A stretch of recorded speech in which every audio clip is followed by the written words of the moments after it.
let's get started with some circus. I'll see you all later. Oh, God. God bless you, go button. Oh. Okay, hello, everybody. Hi. Lunch is settling in. Hello, everybody. Okay, why are we here today? Circus. Correct. I'm glad you didn't say Minnesota New Theater Conference. Now, this is a Minnesota New Circus Conference. Yes, indeed. Was anyone here last year when we did the presentation on what circus is? Good. Let's review, shall we, for our newbies? Who remembers the 4 dramaturgical tenets of what circus is? That's right, circus has dramaturgy.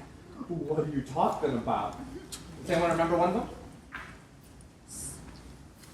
Spectacle. Oh, you are so great! Say it loud! Spectacle is one of them. That's right, you think of spectacle as like glitz and glamour and sequins and bunting and, just bigger is better. More is more. Spectacle. But metaphorically, we got into it last year that it's also lack of spectacle is still spectacle. Just someone on stage in their underwear is spectacle. Okay, who remembers another one or wants to try to think of another one? You don't have to be here from last year. You can try. Spectacle, there's 3 more. Remember, Skill. Skill is not one of them. No, I'm so sorry. That's what we're learning. That's what we're talking about today, though. There's the trick. Surprise is definitely one of them. I wrote that into spectacle. Very good try, personally. Presentation, I would also lump into spectacle. That's why we have the dramaturgs doing this and not us, I think. I learned these. I didn't come up with these. One of them is risk. And maybe with that idea, you can think of some other things. Just think what you need to be able to do some circus things, to do some circus skills. What do you need to be? Flexible, that's right, flexibility. And again, the antithesis, the lack of flexibility is also flexibility. So don't limit your circus artists. And finally, it goes along with this, exactly, strength. Yes. So these are the 4 dramaturgical tenets of circus that we're not going to talk about today. Yes. Because this dramaturgy actually comes straight out of something called the trick. Ooh, we're getting ahead of ourselves. Hello, everybody. My name is Benjamin Domask-Ruh. I am your circus artist du jour. I am here at the Circus Center of Minnesota. That's right. It's starting. It's not official yet, but it is official. Because why, Afton? Because we're doing stuff and we got grant funding. We got grant funding! Yeah, Minnesota State Arts Board granted our proposal to bring 3 outside circus artists to greater Minnesota. So we're going to connect 3 circus artists with rural communities and try to do our mission, which is to raise appreciation for the circus arts. But I'm pretty sure all of you already appreciate circus. Say yes. Yes. Aha, brainwashing. So we're here to better understand circus. Better understand, because it's a weird concept to understand that not even a lot of circus people understand. A lot of people are just circus performers. They haven't made that cross into circus artists yet. And that's not because of them, it's just because of a lack of support, in my opinion. That's the Circus Center, right, Afton? Yes. Yes, Afton's the person I'm going to go to with all these things. Everyone say hi, Afton. Hi, everybody. Okay, we did the review. We're going to explore the trick now. We make circus. When circus happens, there are some basic building blocks we use. There are some basic building blocks we use to make a circus show. So that's kind of our goal, is to get to this word show. The beautiful, perfect marker. This is where we're headed. How do we make a circus show? And there are some basic building blocks. That's one. That's another. This is another. This is a short one. And then we get to a show. We're going to hive mind this. We're going to figure it out. The first one is already on the board. Spectacle. Not spectacle. Trick! Oh, yes! I'm not here to trick you. I like to keep things easy. When you combine a bunch of tricks, what do you get? Ooh, almost. That's actually way over here. But you got the word, ding, ding, ding. So how do we get to an act? Ooh, a routine. Very good. That comes before an act. I'll explain these in a second. So what's this one? Conflict. No, we don't need conflict in the circus. There's enough in the world. Character? No, not character. No, that's a narrative. Yeah. It's a weird one. Sequence. How'd you know that? I guess. You I inferred. Applause. Very good. Sequence. Yes. Now this is a very simplified order, and other circus artists would have their own. So like you could actually split off here into stunt and pattern, which we won't talk about today, and those will bring you back to a sequence. But yes, those are the basic building blocks of circus. I thought you were saying sequence. Oh, wait, did you say sequence or sequence? Sequence.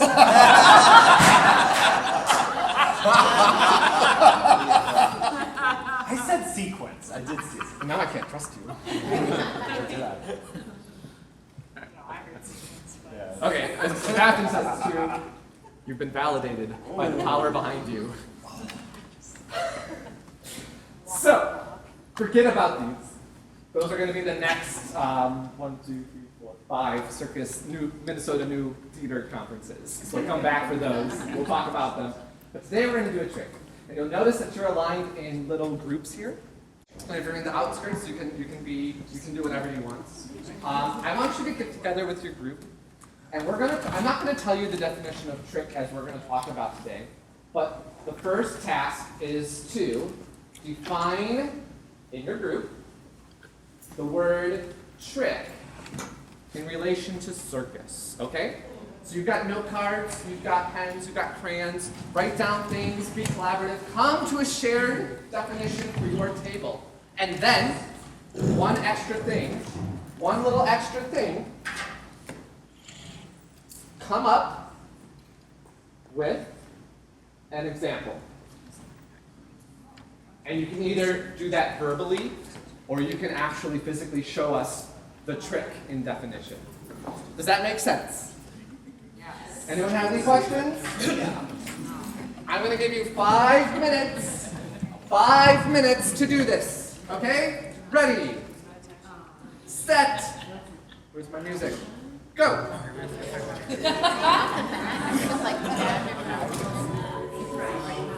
Something that's you see but you don't see.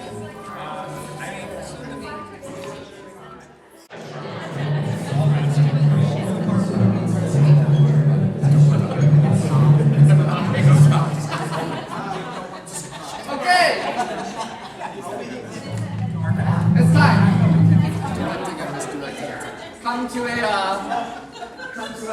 conclusion. Bring it back in. Wow.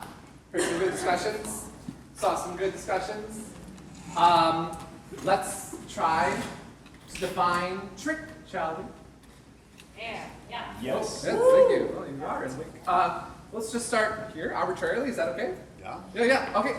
Let's hear it. Let's hear what you have to say. What do you think a trick is? Okay, so our discussion, I feel like our discussion kind of kept coming back to this idea of presenting a thing, Okay. and then whether it's a person or an idea of telling the audience, I'm going to do a thing. And then the next step is attention, or like inviting in a curiosity. So then you bring them in, and then you do something with that attention. So you either surprise them, you satisfy them, you completely misdirect them. That's, as far as trick, that's, trying to get a boilerplate definition. That's kind of what we came up with. Ooh, very good. Did you have an example? I think the one that I kept going back to, like we were talking about illusionists as well as like misdirection and such. I think we kept coming back to the idea of contortionists being a useful example, like an atypical example for discussion here. Okay. Contortionists, like thing, person comes out and is able to present human bodies saying, I'm going to be able to do the thing. Our curiosity is intrigued, we're invited in like, there's no way.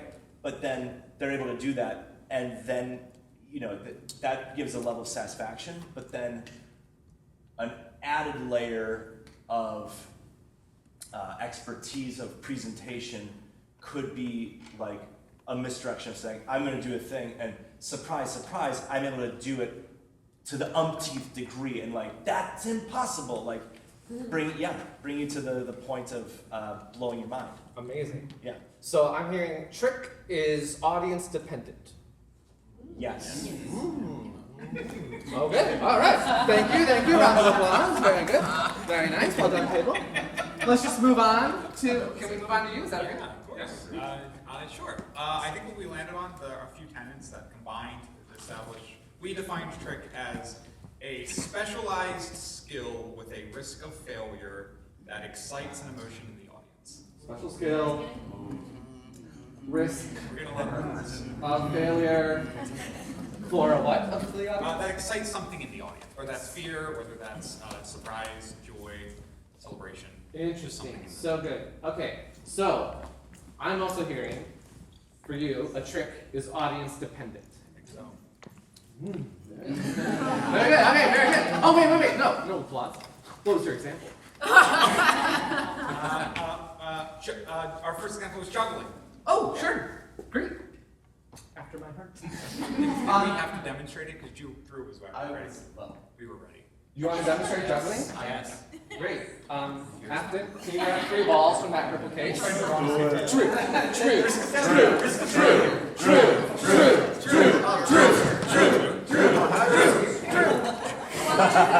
Okay. Let's all give our attention to Drew. Drew will tell us what they're about to do. So I'm gonna try and juggle 3 balls.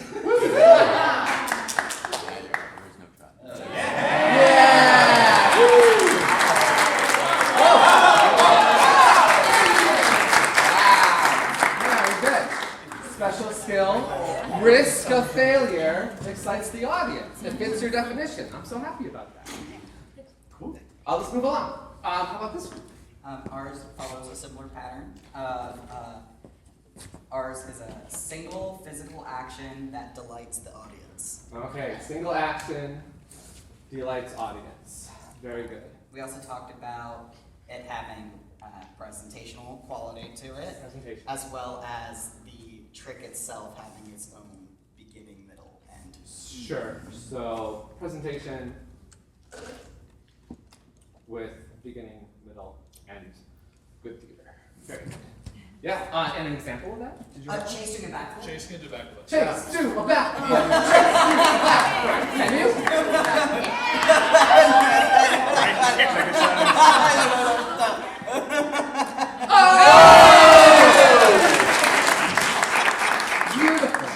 Beautiful. Misdirection. We're doing it. We're crowdsourcing. Thank you very much. You already got your applause, so you won't get extra. But I'm really curious about this idea of delights the audience. Especially like in my world of clowning, so many people are quick to stereotype that as clowns make us feel good. And they completely ignore the other side, because clowns also make us feel bad. In a therapeutic way, you know? We can all have a shared traumatic response that then brings about healing in a clown show if we trust the clown. We're not happy at the end of it, but we feel better. So maybe that is delight. I don't know. Feel lighter. Yeah, and you have no light bulbs. Yeah, do you like it? Thanks. How about our floor group? Let's hear what you have to say, please. I should be the one that had here. Yeah. Okay. A precise practice skill action on stage that elicits an immediate emotional reaction because of surprise and risk. West. That's immediate reaction. Ooh, you got some hmms. I'm really curious about the word immediate. What do you mean by immediate? Like, Like primal. Yeah. Emotion response. It's a visceral. Yeah. Tricks are visceral. Interesting. Is theater visceral? That's my question. Depends. Pretty good. Some Oh. Very nice. I like that. And what was your example? Did you have an example? Well, we were just like, you know, I'm not good at this, but that could be a trick if I was good at it. You know, like, if I practiced it, and Yeah. it's like, The risk. you know, yeah. Especially if you You're- failed over and over and then you succeed. Yeah, then it would be a huge win. It's like, now all of a sudden, I did a little better. Whoa. I kind of felt that in the room. Like, oh. Oh, but I guess balancing the object manipulation is what you can classify as that. But that's, Yeah. that's an example. Good example. And it could be a simple thing like that. That's actually really hard. It is. It's tricky. It would take practice to hone the skill. Should we have that in?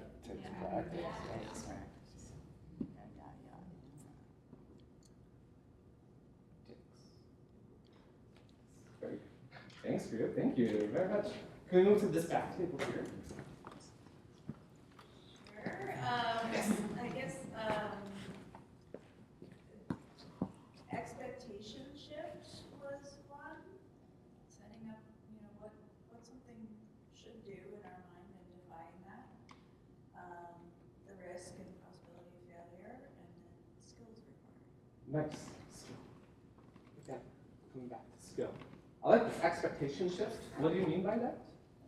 I guess one of the examples we came up with, like, if I put this on this table, not really a trick, but if I put this on this table and then removed the table and that stayed in That would be a trick. I would pay $100 to see that 1-minute show. The cat be, whoa!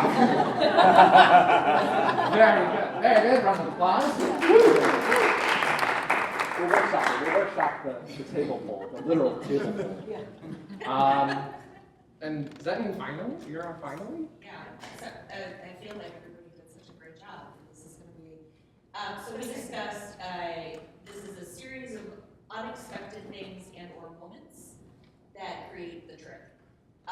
And so again, it's kind of that expectation shifting. So like, oh, Jeff is sad and I'm going to give him a handkerchief and I can't find a handkerchief and I'm pulling everything out that is everything but a handkerchief. That's so funny. Or Holly, who can do this apparently, can pull out the worm at any moment. What? Like a party trick. You can pull out a worm? Oh, gobbler!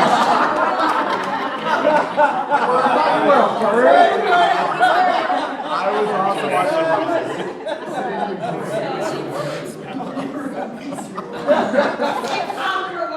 Oh my gosh, that's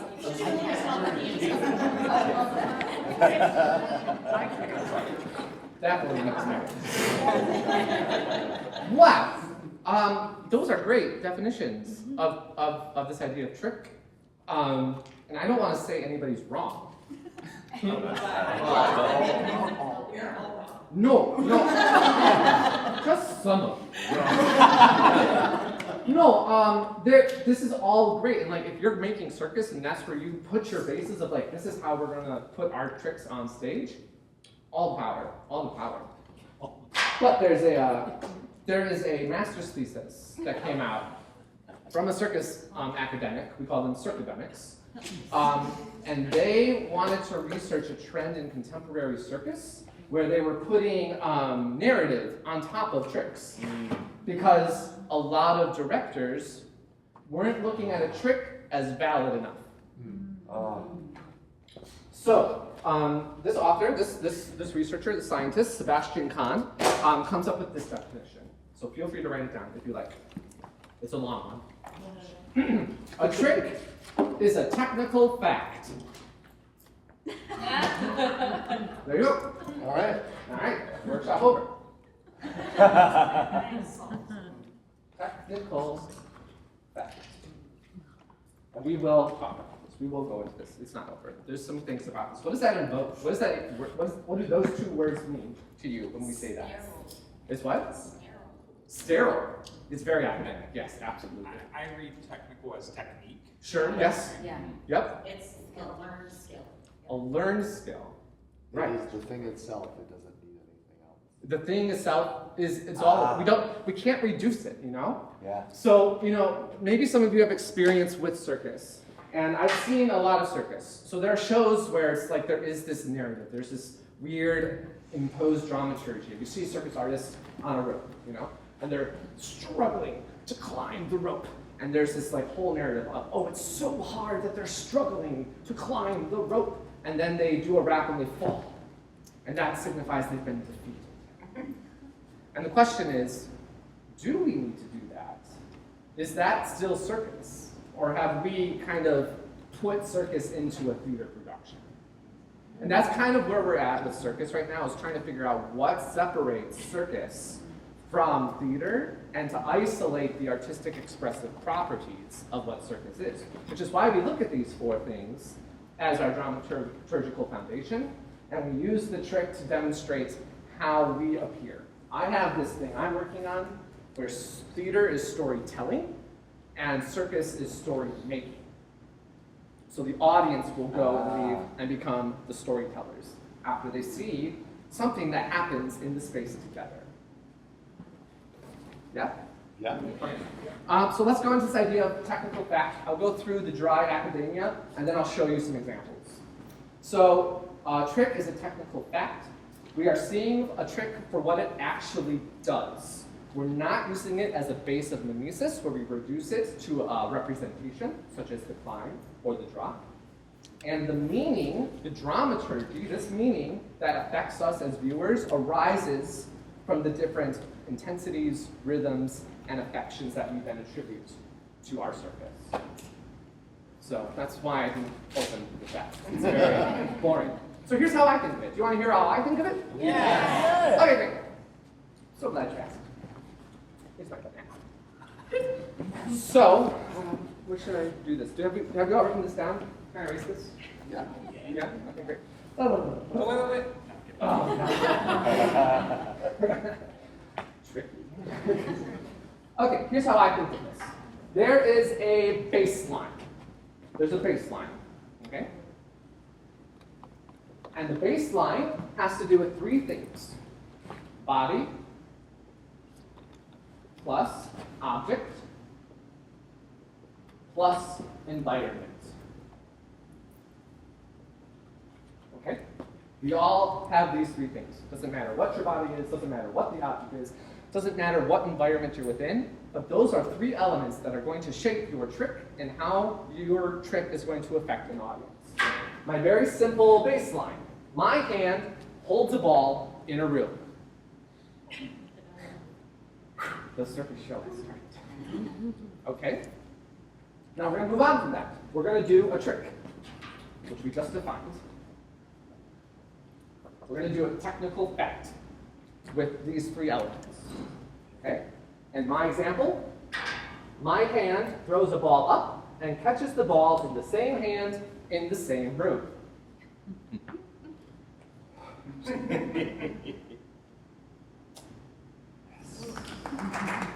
Okay. That's the trick. Where's the dramaturgy come in? That's where the variations are going to come in. It's kind of your viewpoints, it's kind of your dance, it's kind of all these things that other art forms explore. We have variation on height. Normal. Huh.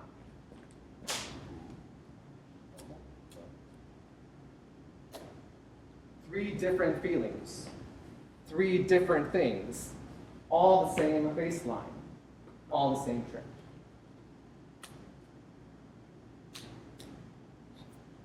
How does it make you feel? Really satisfying.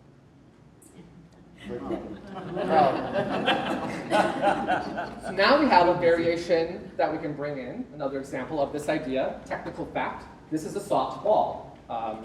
If thrown at someone, they're not really worried.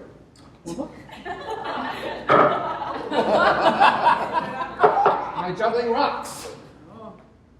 Same trick. Or, yeah, same body, same environment, different object. Same trick.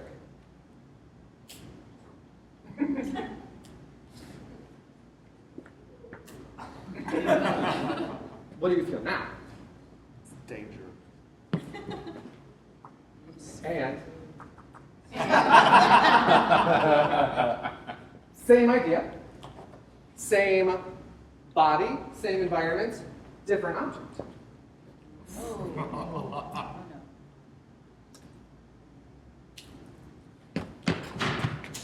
Excuse me, sir. Different environment. But also, spectacle. It's plastic. But still works. Same idea, same same body, same environment, different object. This one's real.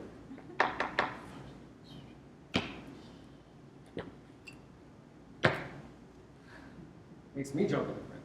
You know? It's real, right? Yeah.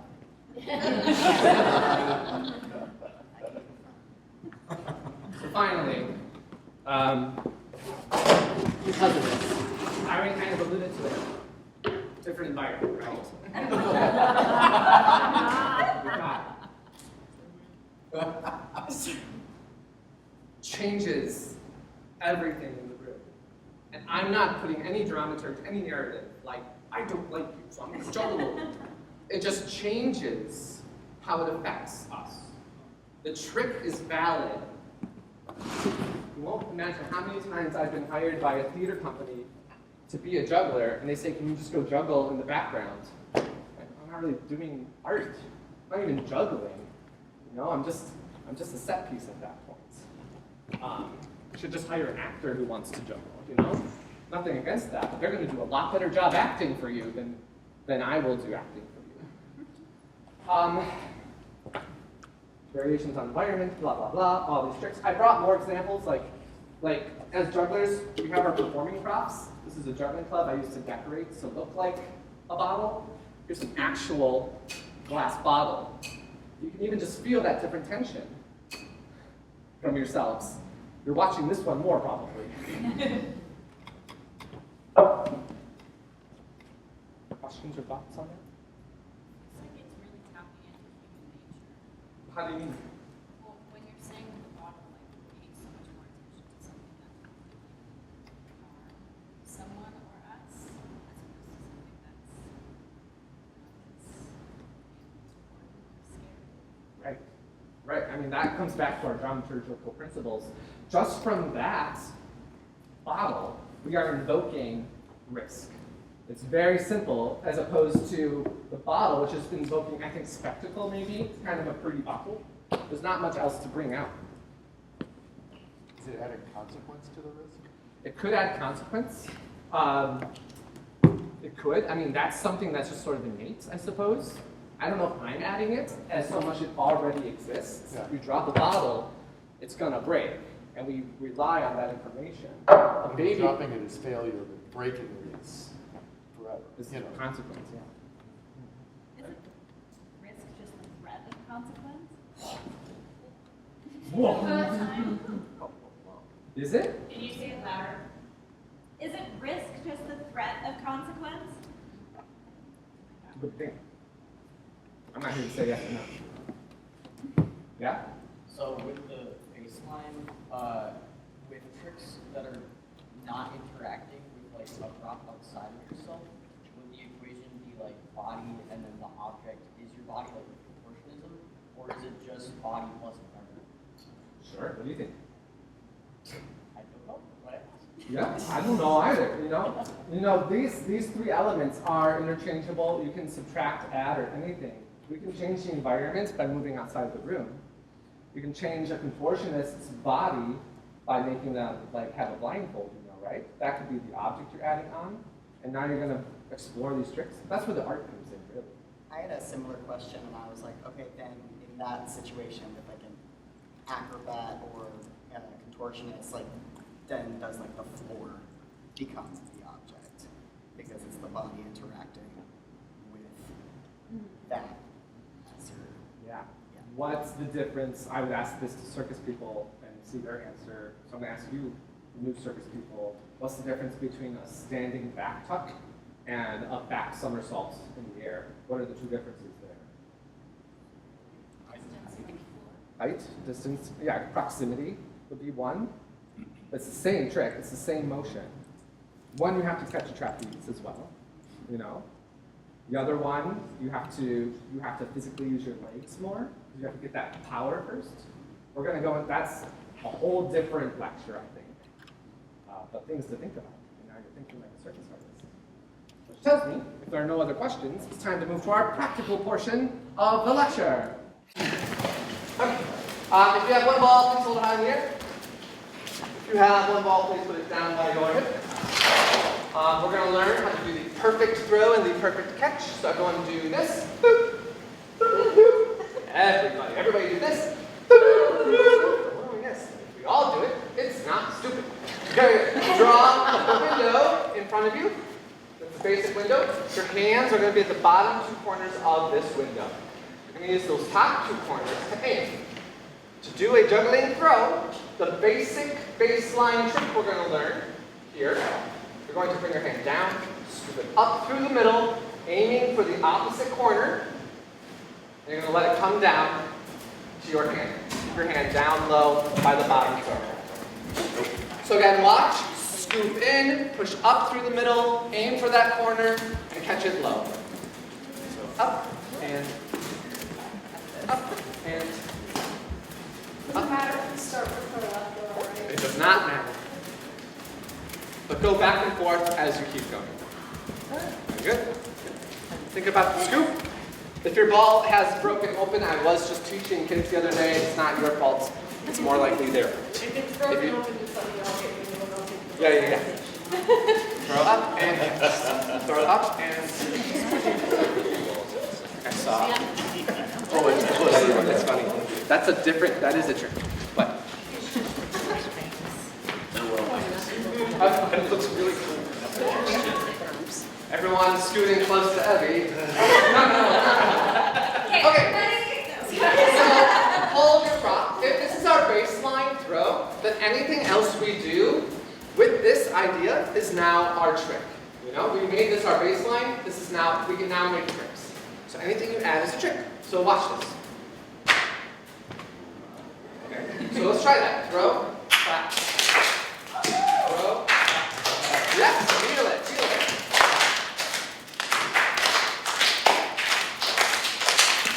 Good.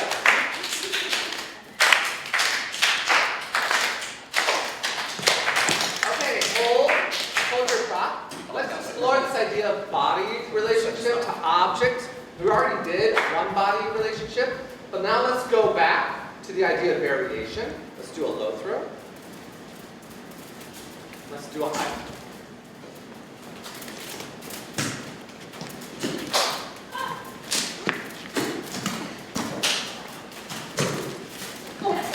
Go and explore your own variations. Are you going to go low, low, high? Low, low, high.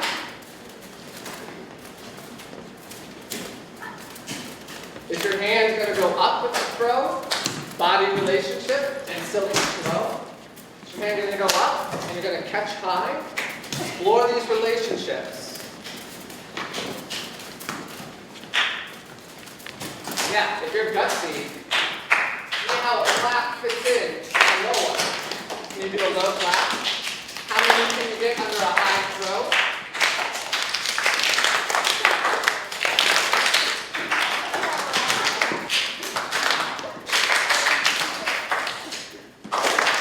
Very good. Hold your props. Hold your props. Very good. How are we doing on time? Just It is 1:15. and we're going till 2:30? perfect. I think 2, right? 2? 2. Yeah, 2:30. Yeah, sorry. Okay, we'll come back to this idea. That's one shared vocabulary we all have.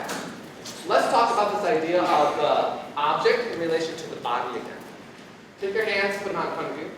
See how you have one empty hand? Kind of close that, open that. Use that as interference with this path. This is the idea of the path. We're going to do an under the arm throw, where we bring our hand under, still do that perfect throw, aiming for that corner, and it lands in the empty hand.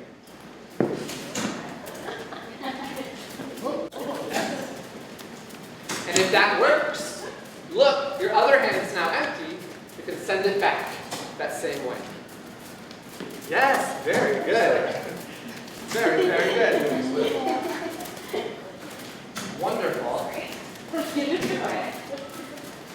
Do you have a ball that's, you're like, you know, I'd rather have like a ball that's not a beanbag, or I'd rather have a ball that's not a shell? You can feel free to kind of grab a different one.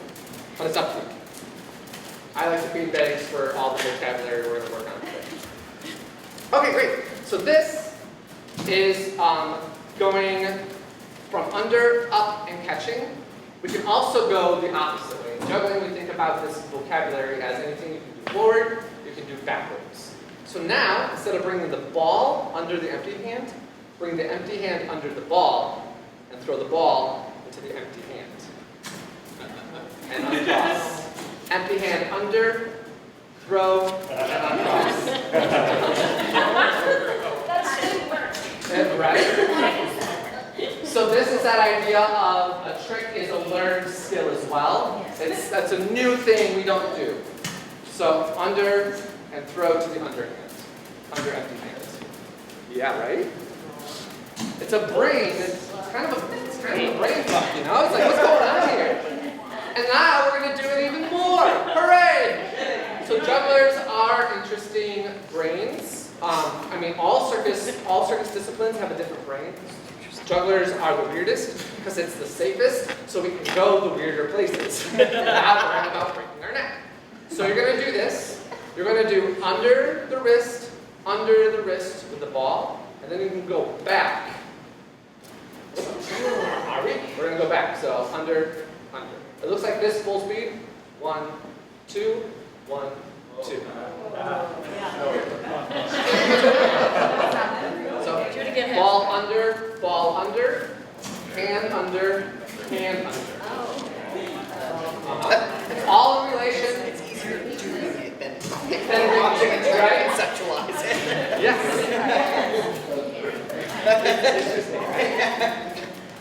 Yeah, there are some juggling tricks that you cannot explain. You just have to do it and figure it out. Yeah. Okay, everybody, hold your props. So I want to bring back this idea of variation in. We've been doing normal throws, going back and forth. Some of you have been doing little throws. That's okay. But try it now with this idea of height variations. So tall, under the arms, tall, catching under the arm. Try a low throw, and a low throw. Explore those three ideas, you know? We're already becoming much more well-versed in the circus arts.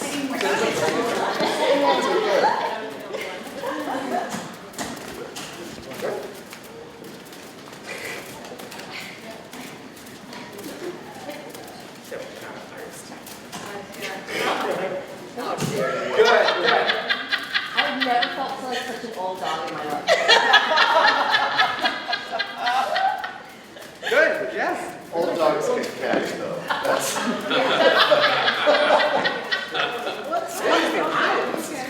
Okay, hold your prop. Good. We're going to do more time to play at this later. We're going to continue sharing, but now you can start to think iteratively, you know? You can start to think like a circus artist. If we can throw under our wrist, where else can we throw under or around? Oh, perfect. Let's try this. Under the leg. If you're capable, I mean, don't push yourself. Yes.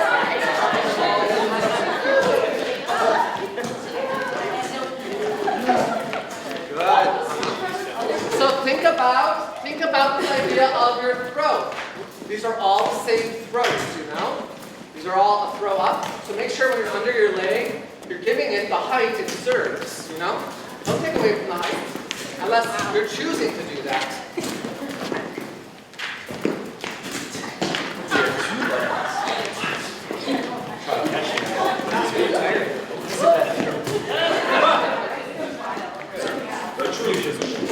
Oh, good. Okay, hold your prop. Don't get too tired. We got lots to do, little stuff to do. Now we know this idea of the basic throw and the basic catch. Maybe you've noticed something. Throwing and catching uses what? Coordination. Hand. It's not a trick question. Coordination is true. but it's our hands. Our physical contact with the body is our hand, traditionally. There's some circus jugglers who talk about that a catch is when body and object is in the same place at the same time. A catch. A drop is when body and object are not in the same place at the same time. Okay? Conceptual, I know. But we're going to use this for a second. Again, put your balls out, or put your ball out in front of you, and your empty hand out in front of you. You're going to use your empty hand as the body we're going to interact with. Take the ball, reach across, and put it on your elbow. This is a move in juggling called a placement. It is now placed. You can move. Straight arm is weirdly more helpful than bent arm. There you go. That's a trick. But if we're thinking about this in terms of a throw, where a ball goes from one place and ends up in another place, or goes through a path to end up in another place, this could just be a pit stop on our path. So watch this. We're going to place the ball and we're going to trap it. Just bend your arm, and now you've trapped it. Okay, look at this. It's one of my favorite tricks. To finish the path, let's say I'm trying to make it go from my right hand to my left hand. That's the path I've chosen. To finish the path, there's a really common thing we do. Think about your wrist pushing out straight in front of you. Just your wrist going a straight line out, and you get this. Trust the ball. I have trained all these balls. So now you can go back and forth. That's perfect. What are you talking about? Yeah, no sandbagging. What are you doing? Trust the ball. So you can go back and forth. And just to throw a little bit of terminology in here for your shared vocabulary, this is now a pattern that we're doing. So if you remember at the start, this trick is becoming a pattern. Because you can see that it's repeating itself. A pattern is repetitive motion.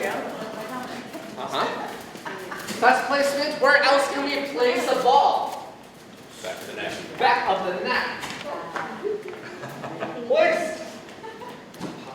Now you can trap it by putting your head back. Well, some of us. And then you can finish the path by dropping it into your hands behind your back. Why not? I don't know. That's great. Very good. There's so many placements you can do. Back of the hand, top of the head, on your knee. Don't worry about it. We'll give you time to explore. There's another vocabulary thing I'd like to share. It's called a bounce. It's turning it into a little ball of its own, the empty hand. You're going to throw the ball like you're going to catch it, like our normal one. But instead of a catch, you're going to push up through the ball, and it's a bounce. And then you can catch it. Don't think about hitting it. Don't think about punching it. Think about going through the ball with your body. So, it's like, is it like hands before it, or is it like you start pushing before you? Okay. Find what works for you. Almost got you. And as you explore this, Amelia just showed us, and another place you can bounce the ball. Yeah, let's see. Yeah. Same idea. Bring your knee up through. You can do your toe. Do the bottom of your elbow.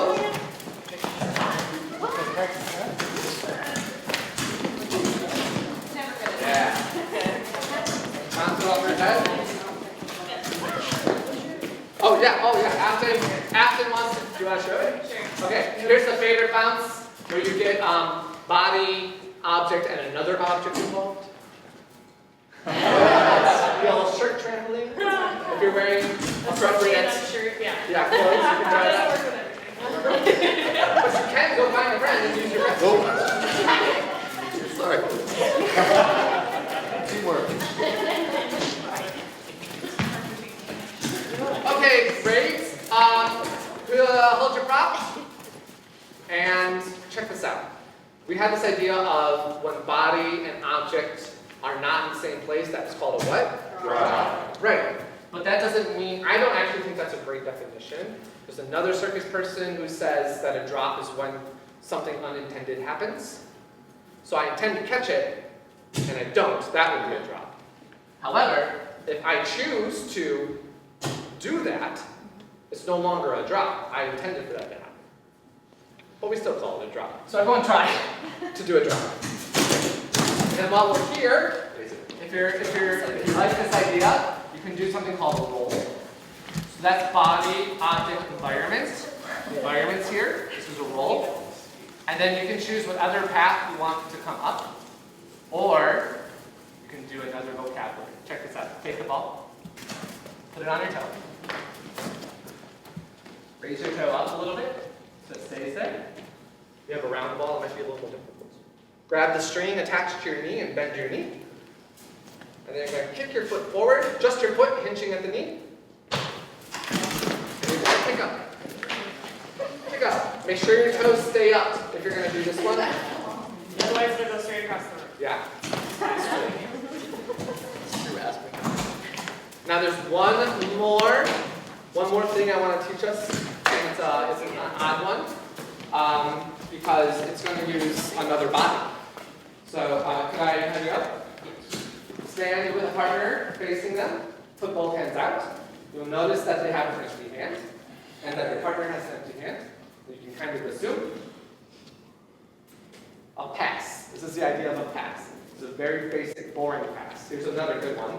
Side by side, the ball will end up in the empty hand of your partner. So throw, and throw. Another pass. Okay? There's also, you can get a little more tricky and do a pass that's combined with another trick. So find a partner and explore this idea of the pass. Okay?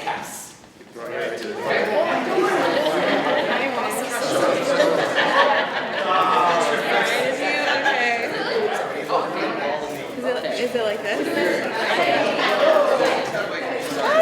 gonna get a lot of it. I think country over. Okay.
I want us to do a creation exercise now to just sort of put all this into practice so you can kind of feel it.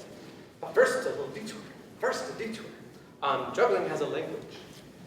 It has a whole language assigned to it. That language is called sight swap. Okay? Sight swap. Don't worry about why it's called sight swap. It just is. But it's a numerical system to describe throws. Okay? So for example, how would you describe this trick to someone? Without Normal, high, normal. Pretty good. What else was there? 4 balls. 4 balls. Switching hands. No, but seriously, over the internet, back in 2002, when juggling, internet PvP boards were first, coming together, they'd be like, how do we describe this? It's actually back in like 94, I think, was the first like bulletin boards that we didn't know how to, so we had to come up with something. And some very smart people from all around the world, it was kind of in the zeitgeist, came up with something called site swap, or quantum juggling was another name for it. And it's the idea of assigning numbers to a pattern. So this is a 4-ball pattern, or it's simply notified as a 4.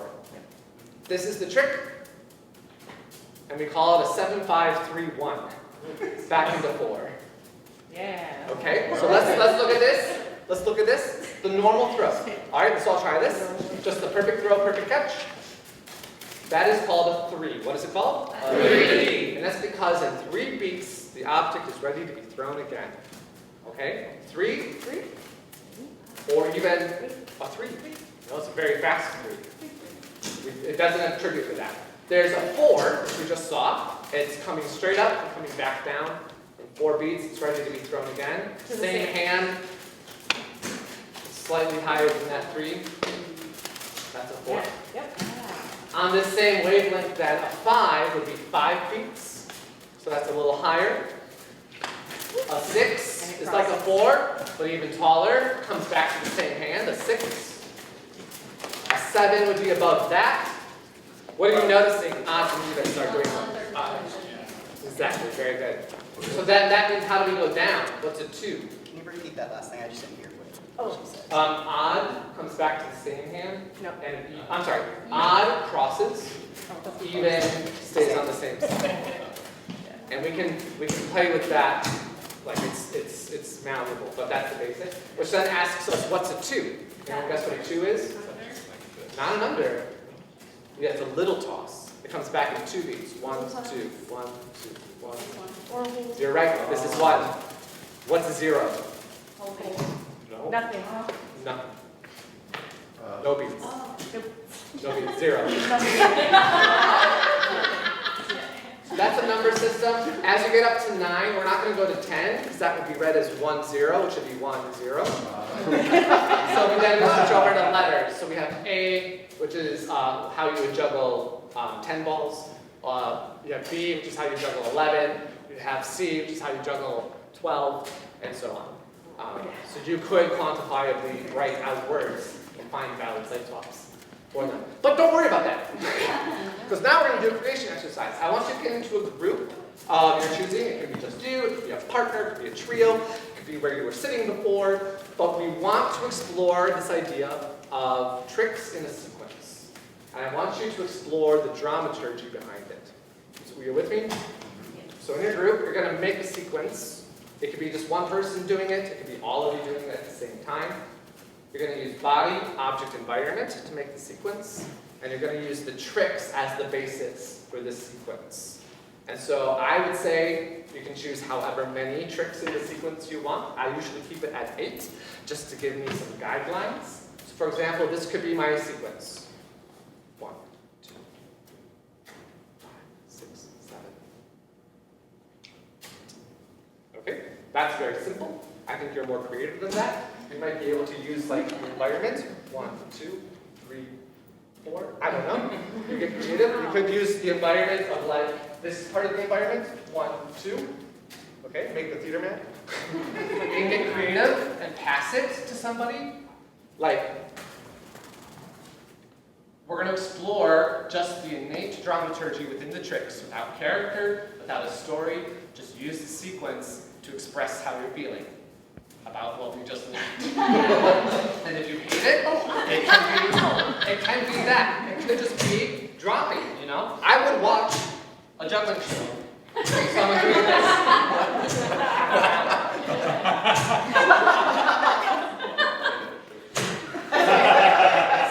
It works. It works. Does that make sense? Great. I will be around for questions. We have half an hour till the session's done. I want to give us 10 minutes to make our sequence, practice it, and get it ready to share. And then we'll go around and share. Okay? Yeah, Where'd you go? Great. Go for it. Sorry. Does anybody have things? I think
I've seen a lot of body-object interaction.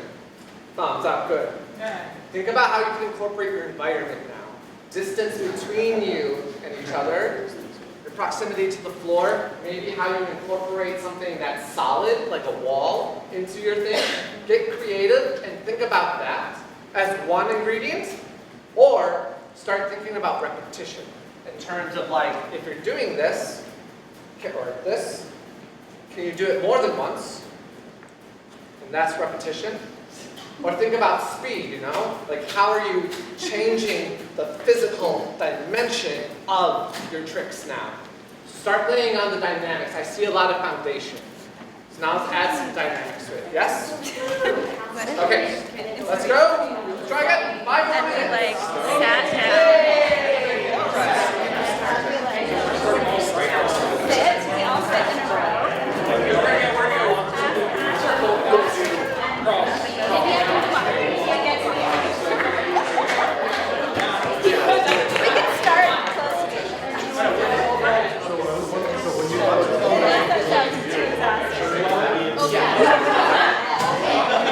I was thinking one more time.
And then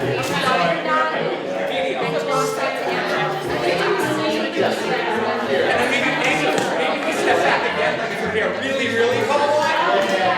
And then we throw it on the ground. Yeah, so it's like doing. Alright, let's go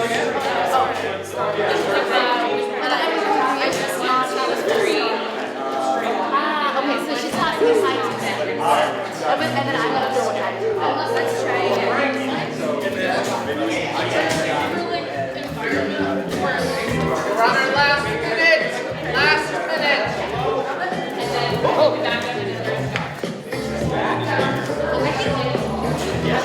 And then you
Okay, circus artists, it's time to share.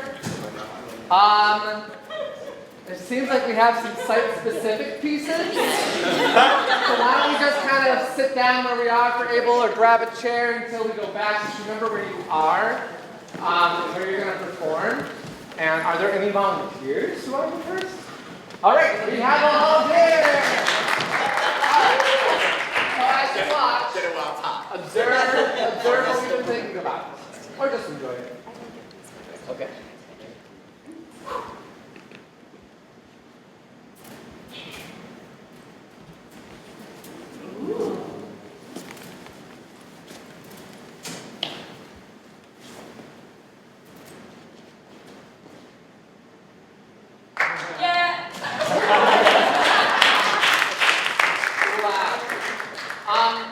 Quick observations.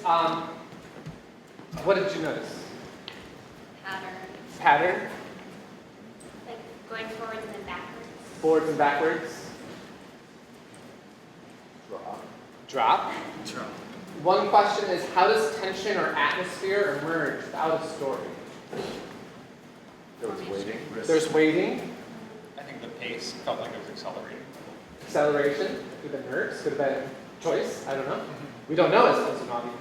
Interruption of pace? Ah, Formation. formation of people. Or synchronization. Yes. So synchronization is pleasing. Yes. Okay, great. We'll talk more in a bit. But yeah, very good. Woo! Who's next? Who's next? Oh, look. You're next. Oh, great. I'm so sorry. We're gonna get over, okay? Yeah. That's the good part. Sure. Whoa.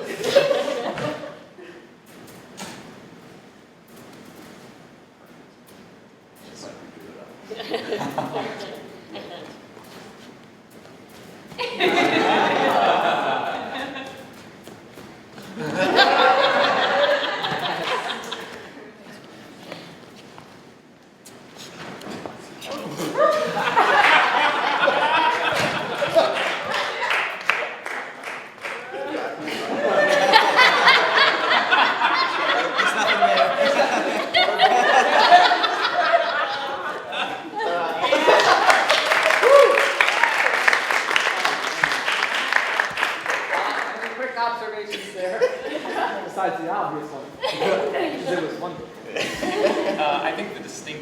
patterns led to being like tableaus, like Yes. very distinct. This is the thing. This is the thing. This is the Yes. scenes.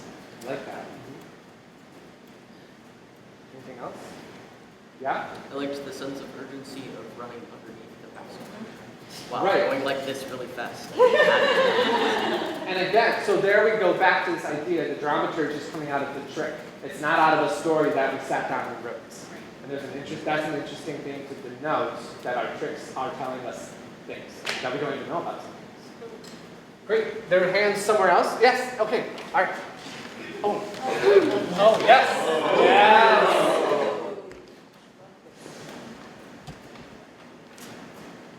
Yeah.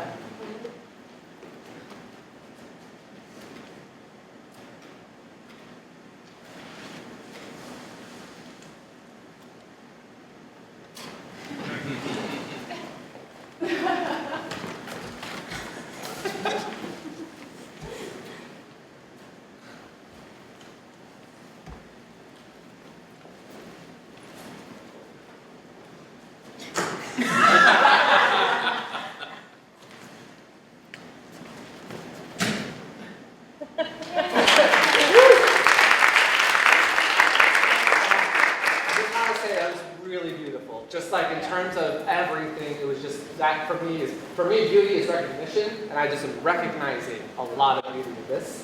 I'm gonna throw some shade. There's a circus college, not at you, there's a circus college where you can get a degree in circus. I was just at their graduation show, and that was a million times I saw there. So, any other remarks? Any other remarks? Any other observations? I saw like an implied problem solution where they were trying to get the ball to keep going and then they ran out, and so then they moved to a circle where there is no end to run out. Oh, that's and you, of course, you sat down and wrote that, right? Yeah. What else? Yeah, well, the repetition set up the expectation, and then there was something satisfying about it not being fulfilled. Yes. Propelled by the trick of just the pass, you know? That's wonderful, wonderful. Any others? We've got with like the journey of the ball. Like I mean, for instance, with our piece, it was like more about like the three of us doing our little collective thing. But it's just I was like following the journey of the ball and where it was ending up, and how they were together, like facilitating the journey. Wonderful. There's this idea, you know, we can go to like art theory and Kandinsky, who finally asked colors, what do you want to say, colors? And as jugglers, we kind of do that. We're like, what do you want to say, juggling ball? So I felt a little bit of that. Very good, very nice. Thank you. Who's next? Who wants to go next? Oh, okay. I volunteer. And then we'll come here. And then we'll come here.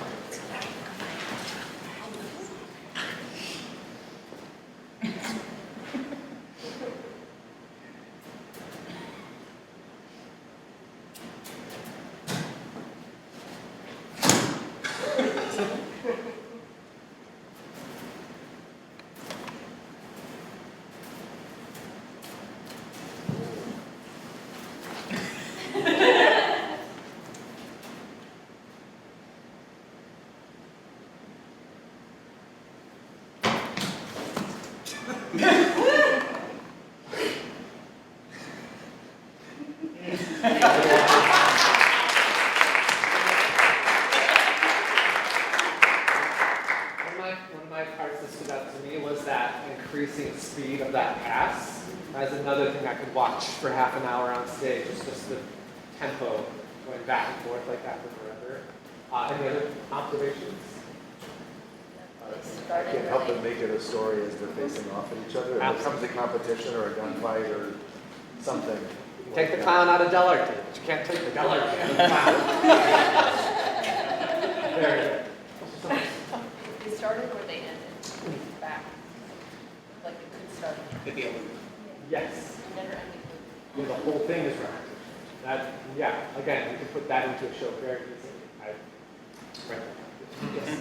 Okay, when it's time, let's go do that. Over and over and over until we're bored. But we won't be. Over. Can we come down here in the middle? Or in the middle? That's us, in the middle of the room. We're watching.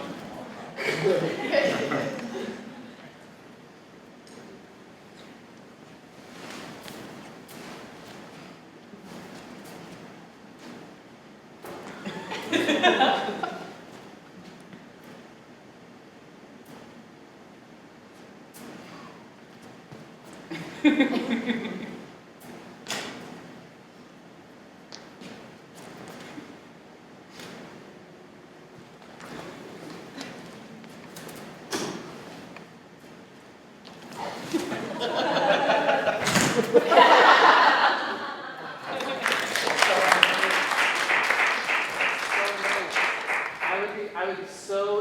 would be so hooked as like an audience member. I'm like, what else is gonna they've got, you know?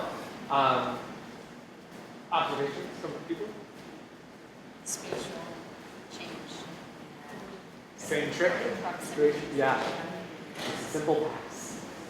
You can see that there's something there. Repetition of, you go back, we go back again, we go back again. Yes. How far back can we go? Wonderful. It kind of makes me think of what you were talking about earlier about the story of like the audience leaves and they create the story is because like, oh, just in the act of like these folks like pausing and listening and like I am like creating characters for them and like creating a relationship with them, and it's like I see it in like other ones too, but it's just like based on like the choice of the beats for like the throwing and the catching and the rolling is like I as the audience member am assigning that to them, like whereas like I'm not seeing them making that choice. Yeah, It's me putting it up. we don't know what the audience will take away, so Yeah. we can't really try to force them to do that. Yeah. But we can give them something to think about. Yeah. Thank you. Who else? Oh, yeah, over here. And then we'll go over there. Should we move into the center here? Oh, yes. Wherever you need to be.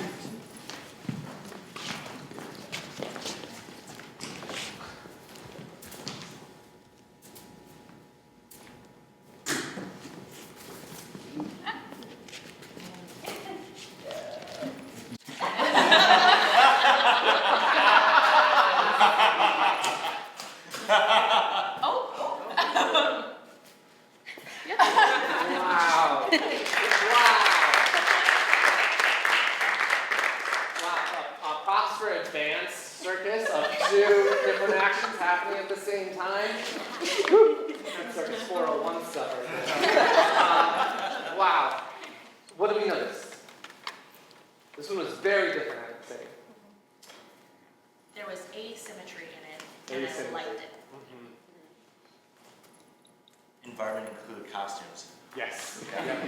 Yeah. Costumes as an object are something I think we don't think about a lot in theater. I'm a big fan. Yeah. Big fan of the catching it. It's not somewhere else. Yes. Absolutely. Anything else? Even with a soft thing, element of risk of just like seeing prop overhead. Yeah. I remember the first time I saw a circus show where someone threw overhand pass to someone else, and as a juggler, you spend countless hours, hundreds of hours doing this motion. To see someone do this motion is such, I don't know, it was so You are great. Let's move on. We're getting close to the end, I know. I'm not here to rush you, I just... Thank you.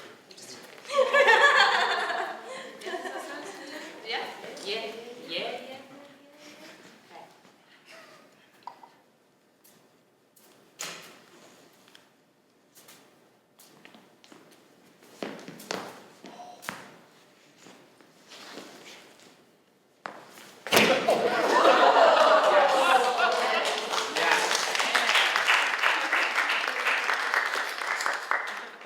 More asymmetry.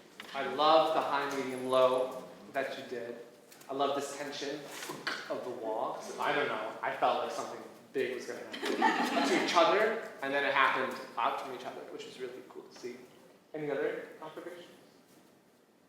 From an outside audience aspect, when you all turned and like wound up, everyone was like, especially witches. Yeah. Interesting how this is all inspired by, again, the trick, It's the trick. I think we have one more group, yeah? Two? I'm so sorry. 2 more groups. We'll go back and then we'll go here. Do you remember it? Yeah, that's what happened. Okay.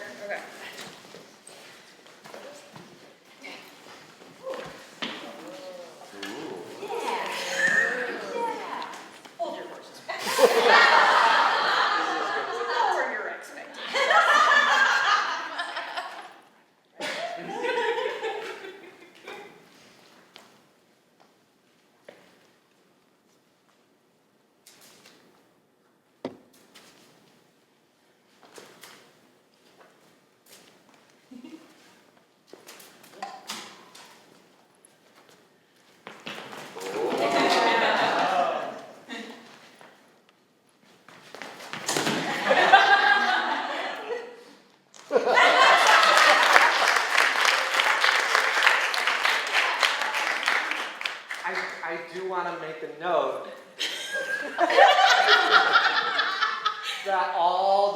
did was put them down in the middle and step away, and we all went.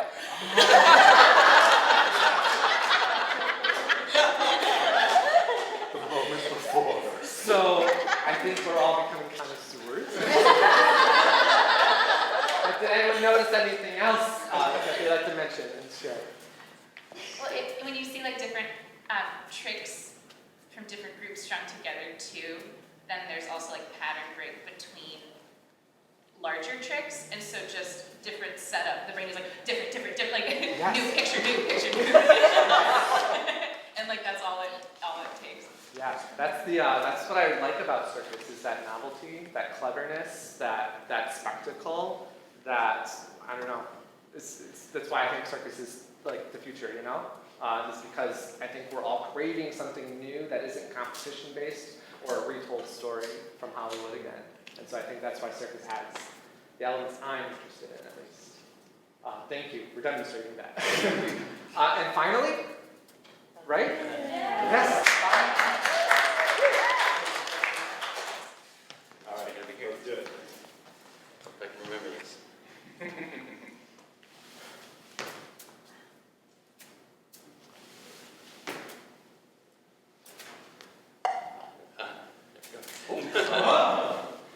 That's what it was. Arm. And one more.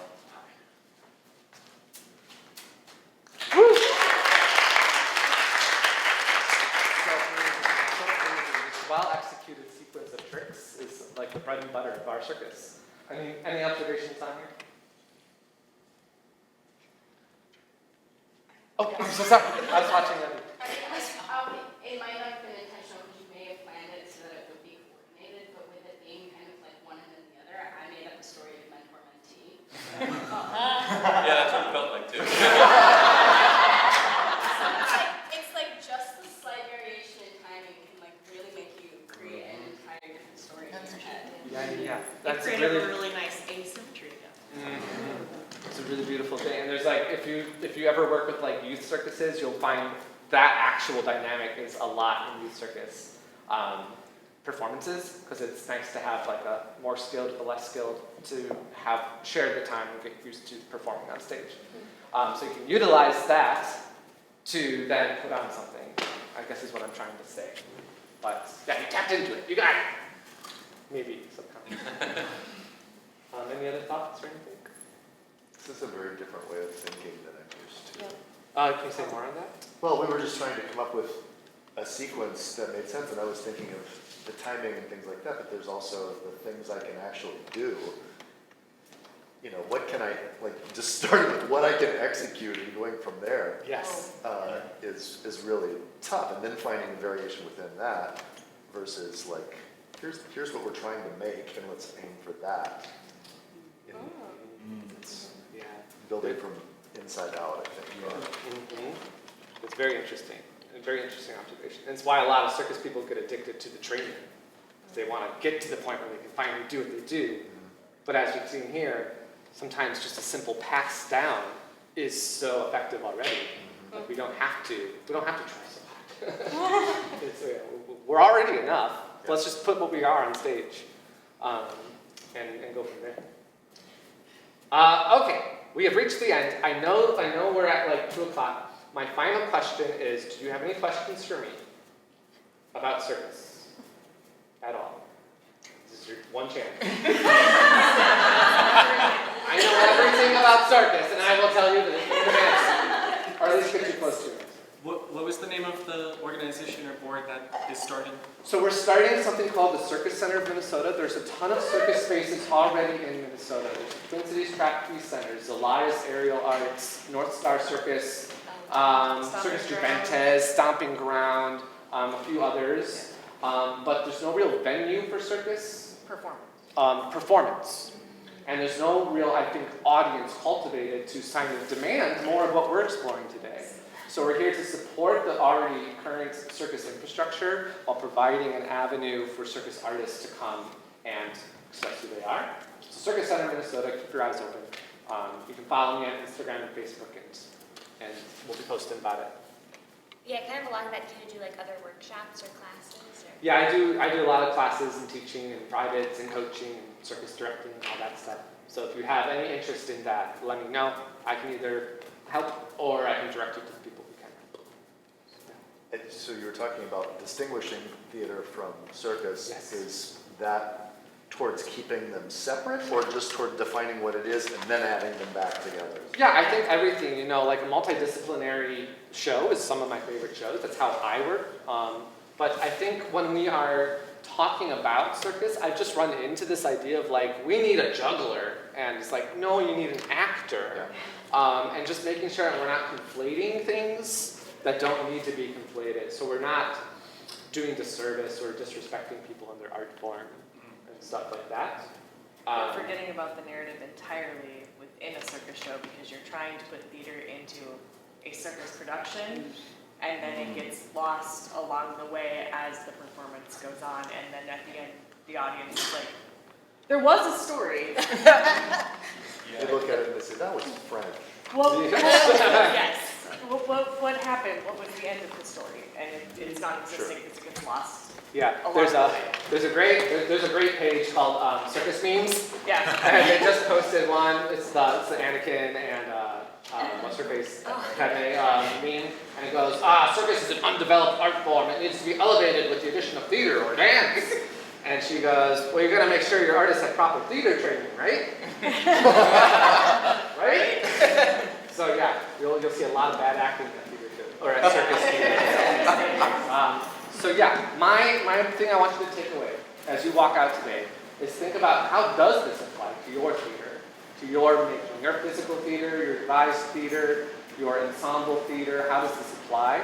And if you have an idea and you're excited by it, please share it with me. I'd love to hear from any and all of you. My name's Benjamin. You're the circus class. Thanks so much.